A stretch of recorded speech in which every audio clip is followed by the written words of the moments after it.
Здравствуйте, компания Прогресс Авто. Краткий обзор мини-трактора Секи 263.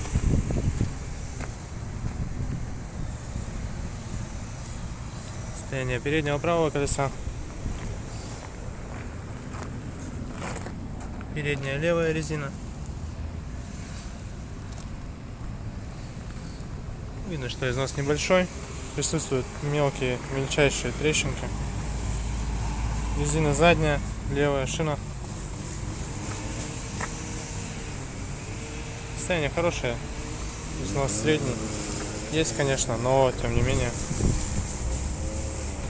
Состояние навесного устройства. Правая задняя шина.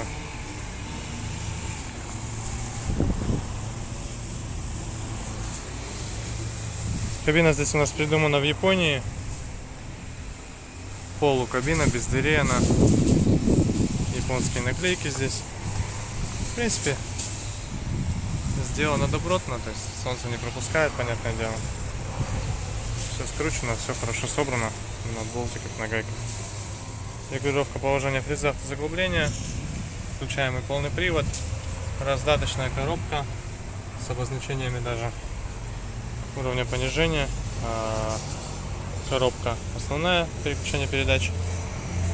Здесь же у нас реверс.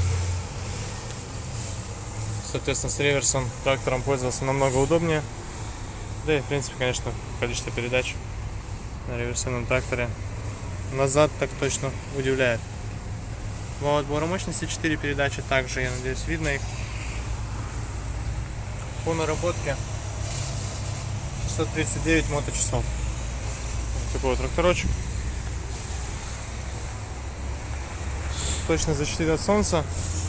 Ну и плюс, соответственно, за счет того, что он достаточно мощный, выполнит абсолютно любые задачи по домашнему хозяйству. Поэтому приезжайте, смотрите. Прогресс Авто.